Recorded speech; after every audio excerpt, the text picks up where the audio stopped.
Le 23 mai 1945, nord de l'Allemagne, le pont de Bremer-Verda. Le Troisième Reich s'est effondré. Les routes sont encombrées de réfugiés et de soldats en retraite. Une patrouille britannique de la 45e section de sécurité de campagne tient un poste de contrôle.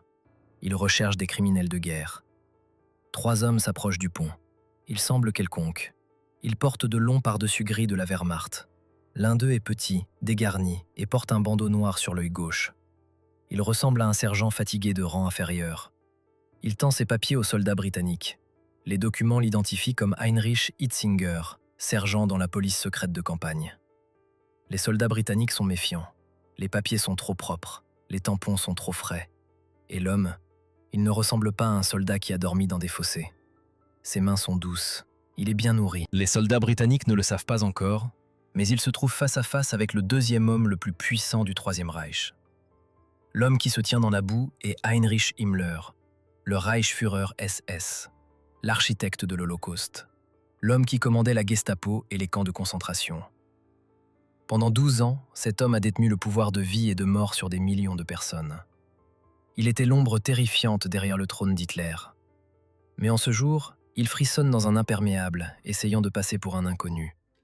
Il croit pouvoir s'en sortir en parlant. Il croit pouvoir négocier une place dans le monde d'après-guerre. Il est sur le point de découvrir que pour l'armée britannique, il n'est pas un dignitaire avec qui négocier. Il est un prisonnier à traiter. Ceci est l'histoire définitive de la capture et de la mort de Heinrich Himmler. La fuite ratée de l'homme qui se croyait intouchable. La salle d'interrogatoire où la vérité fut révélée. Et l'enterrement secret qui garantit qu'il n'aurait jamais de tombe. Pour comprendre l'ampleur de cette capture, nous devons écarter le mythe et regarder l'homme. Heinrich Himmler n'était pas un démagogue hurlant comme Hitler. C'était un bureaucrate. Il ressemblait à un instituteur. Il parlait doucement. Il était obsédé par l'organisation. Mais il appliqua cette organisation au meurtre de masse. Il bâtit la SS d'une petite unité de garde du corps en un État dans l'État. Il industrialisa le processus d'extermination. Il visitait les camps. Il observait les exécutions pour en assurer l'efficacité. En 1945, alors que l'Allemagne brûlait, Himmler vivait dans l'illusion. Il croyait qu'après la guerre, les alliés occidentaux auraient besoin de lui. Il pensait que les Américains et les Britanniques auront besoin d'ordre. Ils auront besoin d'une force de police. Ils auront besoin de moi pour les aider à combattre les Russes. Il croyait sincèrement qu'il serrerait la main d'Eisenhower. Il ne réalisait pas que son nom figurait déjà en tête de la liste des criminels de guerre. Avril 1945. Hitler est piégé dans le bunker du Führer à Berlin. La fin n'est plus qu'à quelques jours. Himmler décide qu'il est temps de se sauver lui-même. Il se rend à Lübeck pour rencontrer un diplomate suédois, le comte Folke Bernadotte. Il fait une offre stupéfiante. « Je suis prêt à rendre les forces allemandes à l'ouest, mais je continuerai le combat contre les bolcheviks à l'est. » Quand la nouvelle de cette rencontre fut divulguée par la BBC, Hitler l'entendit dans son bunker. La trahison le brisa.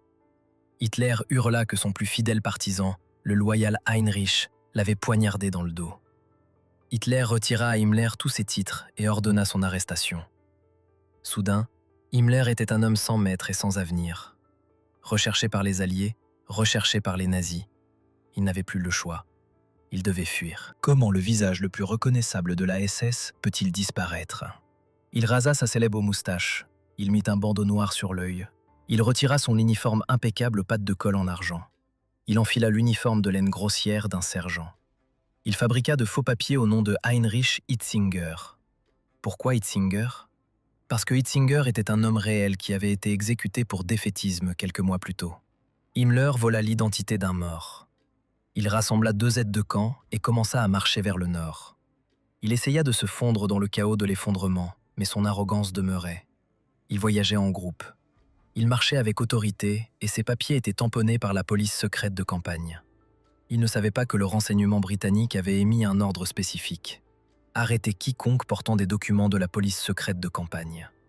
Le 23 mai, le pont de Bremer-Verda. Les soldats britanniques au poste de contrôle vérifièrent les papiers. Ils virent le tampon. Ils ne le reconnurent pas. Ils virent simplement un sergent suspect d'une unité de police. « Montez dans le camion », ordonnèrent-ils. Himmler ne protesta pas. Il s'assit à l'arrière, en silence. Il fut conduit au camp 031, un centre d'interrogatoire civil près de Lunebourg. Le camp était chaotique, mais le commandant, le capitaine Tom Sylvester, remarqua quelque chose d'étrange chez les 3 nouveaux prisonniers. Le petit homme au bandeau sur l'œil était traité avec un respect extrême par les 2 autres. Il portait ses bagages. Il lui ouvrait les portes. Le capitaine Sylvester décida d'interroger le petit homme personnellement. C'est le moment où l'histoire retint son souffle. Himmler fut amené dans le bureau du capitaine. Il réalisa que son déguisement ne tenait plus. Il était terrifié à l'idée d'être jeté dans une cellule commune. Si les prisonniers allemands de la Wehrmacht le reconnaissaient, ils pourraient le tuer pour sa trahison. Il décida de miser sur son statut. Il se leva, il retira le bandeau noir. Il mit ses lunettes rondes à monture métallique. Il regarda le capitaine Sylvester et dit calmement « Je suis Heinrich Himmler ». Il s'attendait à un salut. Il s'attendait à être traité comme un commandant militaire. Au lieu de cela, le capitaine Sylvester le regarda simplement. Il ne lui offrit pas de chaise. Il ne lui offrit pas à boire.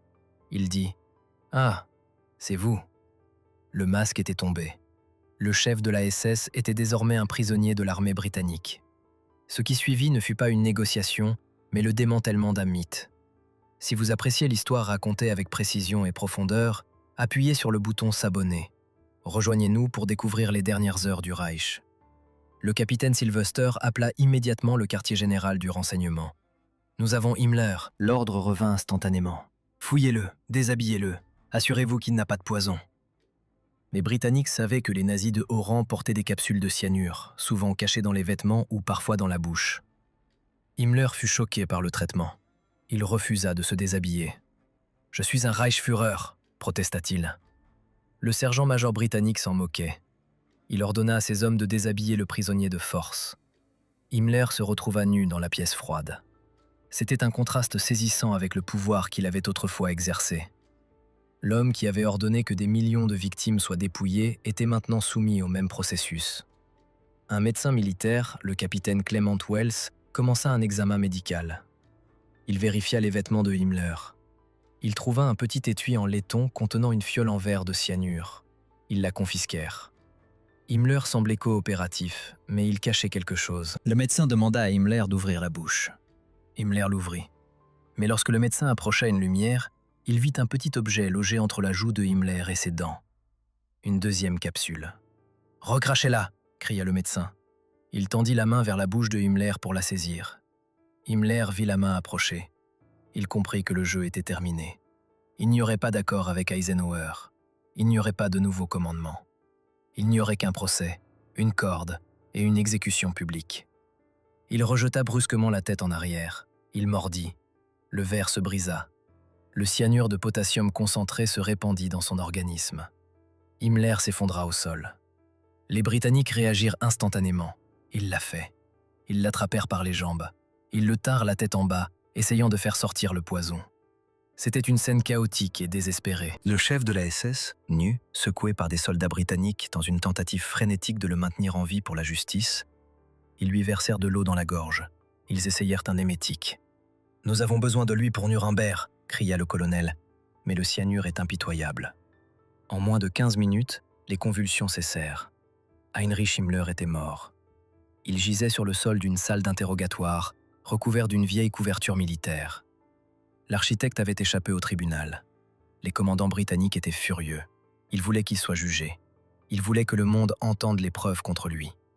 Maintenant, ils n'avaient plus qu'un cadavre. Mais ils étaient déterminés à l'empêcher de devenir un martyr. Ils prirent des photos du corps, des photos crues, sans aucun glamour. Himmler gisant sur le sol, les lunettes encore sur le nez, le visage figé dans une grimace. Ils diffusèrent ces photos à la presse immédiatement. Ils voulaient que le peuple allemand voie. Ce n'est pas un héros, c'est un homme qui a choisi la voie du lâche. Puis vint la question du corps. Les officiers du renseignement avertirent qu'une tombe identifiable deviendrait un sanctuaire pour les néo-nazis, un lieu de pèlerinage. L'armée britannique décida de lui refuser cet ultime honneur. Le 26 mai 1945. Tôt le matin, 4 soldats britanniques chargèrent le corps dans un camion et le roulèrent jusqu'à la lande de Lunebourg, une étendue désolée de forêts et de broussailles. Ils ne dirent à personne où ils allaient. Il n'y eut ni aumônier, ni prière, ni cérémonie. Ils s'arrêtèrent à un endroit quelconque au cœur des bois. Ils creusèrent une tombe, pas profonde, juste assez profonde. Ils placèrent le corps à l'intérieur, ils le recouvrirent de terre, puis ils camouflèrent l'endroit avec des feuilles et des branches pour qu'il ressemble au sol de la forêt. Ils repartirent. Ils ne marquèrent jamais l'endroit sur une carte. Les soldats furent tenus au secret. À ce jour, personne ne sait où Heinrich Himmler est enterré. Il se trouve quelque part sous les racines des arbres dans le nord de l'Allemagne, perdu, anonyme. Himmler avait rêvé d'un glorieux état SS. Il avait imaginé des monuments et des châteaux. Au lieu de cela, son héritage s'acheva dans un trou boueux. Sa mort fut différente de celle des autres. Göring se suicida aussi, mais il le fit après avoir comparu devant le tribunal. Rommel y fut contraint. Himmler le choisit parce qu'il craignait le jugement du monde. Quand le général Patton apprit la nouvelle, il fit remarquer que le suicide était l'acte d'un lâche. Il estimait qu'un soldat devait affronter son destin. La capture de Himmler marqua la fin définitive de la terreur SS. L'organisation qui avait effrayé le monde se dissolut avec son chef gisant sur un sol, vaincu par un simple examen médical. L'histoire de la fin de Himmler n'est pas satisfaisante au sens traditionnel. Nous voulons que le méchant soit puni publiquement. Nous voulons que le marteau du juge retombe. Mais il y a une justice sinistre dans son sort. Il voulait qu'on se souvienne de lui comme d'une figure historique. Au lieu de cela, on s'est débarrassé de lui comme d'une nuisance. Il se croyait spécial, mais à la fin, il n'était qu'un corps de plus dans une guerre qui fit des millions de victimes, et le monde continua sans lui. Himmler échappa au bourreau en mordant une capsule. Pensez-vous qu'il aurait dû être maintenu en vie à tout prix pour être jugé à Nuremberg? Ou sa mort dans cette pièce fut-elle une fin appropriée? Faites-moi part de vos réflexions dans les commentaires. Et si vous voulez voir l'histoire du bourreau américain qui pendit les autres dirigeants nazis, cliquez sur cette vidéo juste ici.